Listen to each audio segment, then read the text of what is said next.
C'est un système qui permet surtout de diffuser en direct les interventions qui sont filmées au bloc opératoire. Ça nous permet de les commenter auprès d'étudiants à distance du bloc opératoire.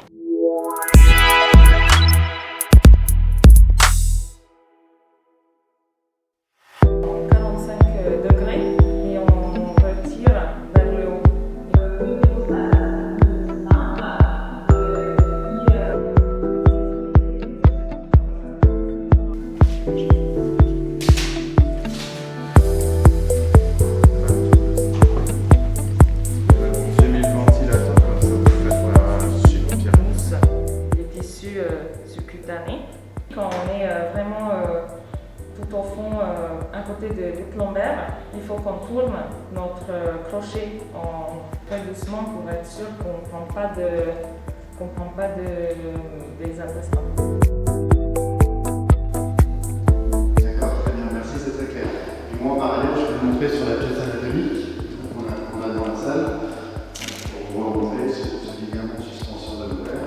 Donc, si on est sur le même ovaire de côté, on trouve l'ovaire à ce niveau-là, le col caudal du rein, et donc le ligament suspenseur qui vient accrocher cet ovaire à la botte lunaire. Alors là, qu'est-ce qu'on voit exactement là? Montrez-nous un petit peu les différentes parties anatomiques qui ont été dégagées là par l'incision.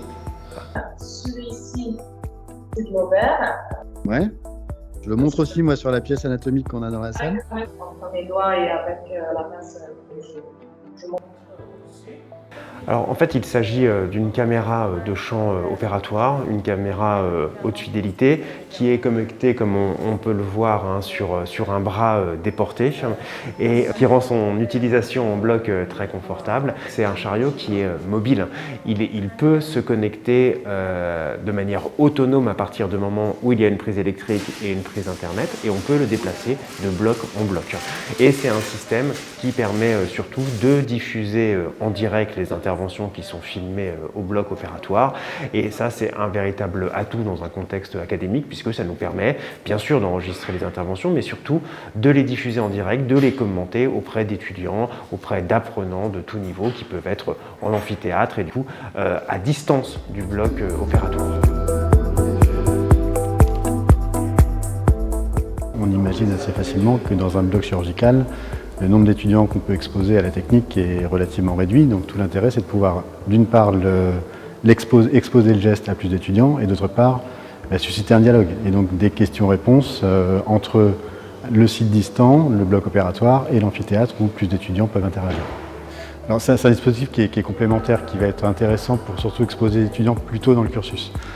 Par contre, attention, ça ne remplace pas le fait que chaque étudiant doive à un moment prendre le scalpel et faire par lui-même l'ovarectomie. Mais évidemment, ça ne remplace pas le geste lui-même. C'est une préparation en amont. Alors évidemment, là on est sur un exemple d'ovarectomie, je pense que ce n'est pas une opération qui va être fondamentale en formation continue, mais sur des choses beaucoup plus techniques, oui évidemment. Tout l'intérêt du système, c'est qu'on peut mixer des sources vidéo différentes, donc notamment des images endoscopiques en même temps que le champ chirurgical, et donc compiler un ensemble de vidéos qu'on va pouvoir communiquer à distance dans un amphithéâtre. Ça démontre le virage numérique que globalement l'enseignement vétérinaire est en train de prendre ces dernières années.